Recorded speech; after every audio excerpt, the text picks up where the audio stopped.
Hello student. देखिए, आज हम बात करेंगे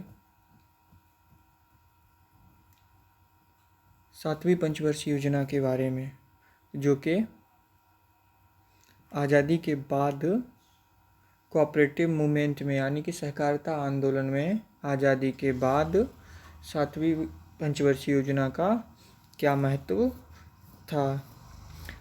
उससे पहले कि मैं आपको पहले की क्लास में बता चुका हूँ 1 से लेकर 6 तक। तो आज मैं आपसे 7वीं पंचवर्षीय योजना के बारे में डिस्कस करूँगा। तो चलिए देखते हैं। 7th 5 ईयर प्लान, इसकी जो टाइम और जो पीरियड था जो 7वीं पंचवर्षीय योजना का, वो 1985 से लेकर 1990 के बीच में था। इसका इतना कार्यकाल था।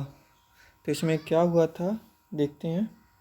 7th 5 year plan 1985 to 1990 stressed upon, यानी कि 7वीं पंचवर्षीय योजना पर किस बात पर जोर दिया गया था। पहला देखते हैं, चलो। Organising of the special cooperative loan recovery camp. तो क्या था पहला पॉइंट, यानी कि organisation of the special cooperative loan recovery camp, यानी कि जो सहकारी जो समितियां थीं उन्होंने ऋण वसूली के लिए स्पेशल शिविरों का आयोजन किया था। ठीक है। दूसरा point, strengthening of the national and state consumer federation. ठीक है, राष्ट्रीय एवं राज्य उपभोक्ता महासंघ को मजबूत बनाना।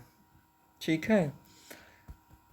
तीसरा, introduction of the single window system of credit in Andhra Pradesh, यानी कि आंध्र प्रदेश में सिंगल विंडो प्रणाली को लागू करना इन 7th पंचवर्षीय योजना का मुख्य उद्देश्य था।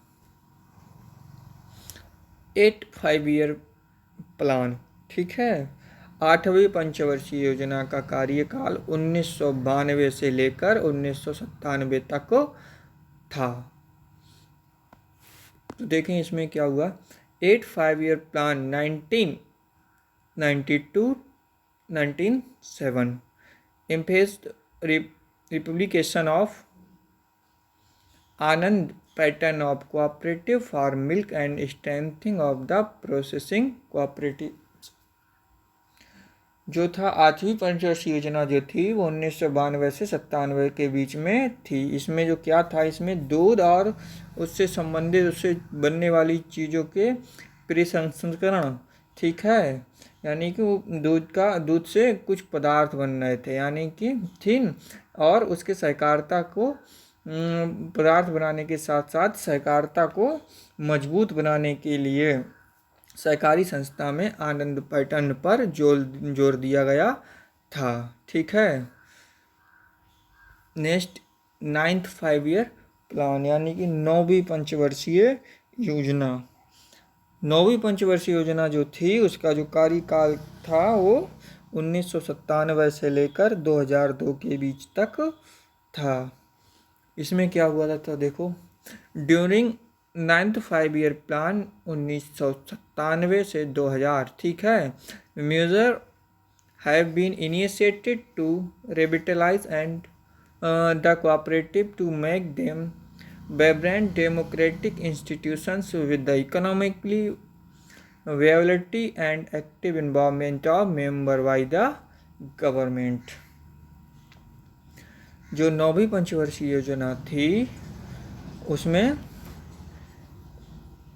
9वीं पंचवर्षीय योजना के दौरान जो सहकारी जो समितियां थीं उनको सक्रिय लोकतंत्र संस्था में सक्रिय रूप से भागीदारी व आर्थिक रूप से उनको मजबूत बनाने के उपाय पर जोर दिया गया था, राज्य सरकार द्वारा जोर दिया गया था। These include the framing of national policy on cooperative and finalization of the new multi-state cooperative society bill to replace the existing multi-state cooperative society act 1984, जिसमें जो था वो सहकारिता पर राष्ट्रीय नीति तैयार करना तथा मौजूदा राज्य सहकारी समिति अधिनियम 1984 को प्रतिस्थापित करने के लिए एक नया राज्य समिति विधेयक रूप से शामिल करना इसका मुख्य उद्देश्य था। 9वीं पंचवर्षीय योजना का मुख्य उद्देश्य था। ठीक है, और भी है इसमें कुछ, देखिए। Broadly the following issues have been addressed into the proposed legislation, यानी कि मोटे तौर पर प्रस्तावित विधान में, यानी कि जो उन्होंने दिया था उनमें मोटे तौर पर हम कह सकते हैं मतलब कुछ मुद्दों पर ध्यान दिया गया था। और वो मुद्दे कौन कौन से थे, देखिए ज़रा। Greater degree of autonomy of the multi state cooperative society, यानी कि वह राज्य सहकारी समितियों की अधिक से अधिक प्राथमिकता।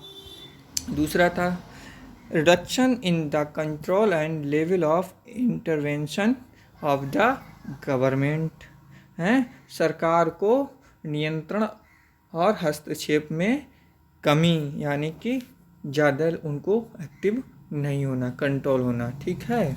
Next, establishment of the QC judicial dispute settlement authority, यानी कि अर्ध न्यायालय विवाद में वो निपटाने के लिए प्राधिकरण की स्थापना।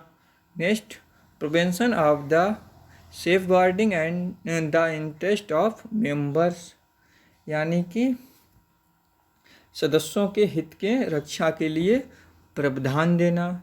Removal of the some restrictive provision of the functional of society, समाज के कामकाज पर प्रतिबंधात्मक प्रावधानों को पूर्ण रूप से हटाना।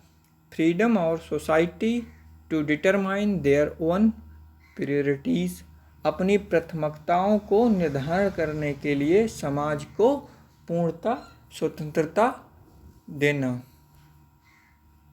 10th 5 ईयर प्लान, यानी कि 10वीं पंचवर्षीय योजनाएं क्या थी। 10वीं पंचवर्षीय योजना, ये 10वीं पंचवर्षीय योजना का जो कार्यकाल था वो क्या था, 2002 से लेकर 2007 तक था। चलिए देखते हैं भाई इसमें क्या हुआ था। तो the following initiative were taken with the respect of cooperative during 10th 5 year plan, जो 10वीं पंचवर्षीय योजना थी उसके दौरान सहकारी संस्थाओं में के संबंध में निम्न बातें कही गई थी, निम्न महत्वपूर्ण पहलुओं पर ध्यान दिया गया था। क्या थे? नेक्स्ट देखिए, to make a special study of the role of the cooperative and challenges to be meet in the wake of globalization of the Indian economy. तो जो था वो कि भारतीय अर्थव्यवस्था में वैश्वीकरण के मद्देनज़र सहकारी संस्थाओं और चुनौतियों की जो क्या था भूमिकाओं का विशेष अध्ययन करना था।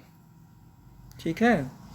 And also the issue relating to competitive efficiency of the cooperative concentrant and remedial measures for improving the commercial and economic viability of the cooperative with regard the modernization, diversification, technology upgradation, quality improvement, marketability and export promotion etc. जो था। और इसमें एक बिंदु था, क्या था, इसके साथ मतलब अभी चुनौतियों की भूमिका का विशेष अध्ययन करने के साथ साथ इसमें आधुनिकीकरण, मॉडिफिकेशन है ना, डाइवर्सिफिकेशन यानी कि विविधीकरण, टेक्नोलॉजी प्रौद्योगिकी हो गया तुम्हारा, अपग्रेडेशन हो गया है जी, गुणवत्ता में सुधार करना हो गया, अपग्रेडेशन क्वालिटी इम्प्रूवमेंट हो गया, मार्केटेबिलिटी हो गई यानी निर्यात हो गया, आदि सबके संबंध में सहकारी संस्थाओं की दक्षता व बाधाओं में सुधार किया गया था। इन सब में अच्छे तरीके से 10वीं पंचवर्षीय योजना के दौरान सुधार किया गया था। To study the regional disparity in the development of cooperative, identify the factor inhibiting the development of cooperative in the state and suggest suitable program for the encouraging cooperative in the cooperatively underdeveloped state। जो था क्या था तुम्हारा, देखिए जो सहकारी जो संस्थाएं थीं उनके विकास में जो क्षेत्रीय असमानताएं जो थीं उनको अध्ययन करने के लिए राज्य सरकार ने सहकारिता के विकास में बाधक कारकों की पहचान करना, ठीक है, और सहकारी रूप से कम विकसित क्षेत्र में सहकारी समितियों को प्रोत्साहित करने के लिए उपयुक्त कार्यक्रमों का सुझाव दिया था गवर्नमेंट ने, ठीक है। Next, to suggest measure for human resource development in the cooperative, यानी कि सहकारिता में मानव संसाधन विकास में के लिए उपयोग, ठीक है। Next, to review the role and functioning of the consumer cooperative and suggest suitable measure for their improvement, यानी कि उपभोक्ता सहकारिता की भूमिका और कार्यक्रम की समीक्षा करना तथा उनमें सुधार के लिए उपयुक्त सुझाव देना था, ठीक है। ठीक है, थैंक यू स्टूडेंट्स। देखिए ऑलमोस्ट आपका सिलेबस है वो डन हो चुका है, 80% आपका जो सिलेबस है वो डन हो चुका है। तो अभी भी जो स्टूडेंट को डाउट है या किसी तरह से कोई परेशानी आ रही है, लैंग्वेज इश्यू हो रहा है या समझने में कोई दिक्कत हो रही है, तो वो हमको बता सकता है, कमेंट में बता सकता है कि सर ये प्रॉब्लम है, मैं उसको हल करने की कोशिश करूँगा, ठीक है। Okay, thank you students.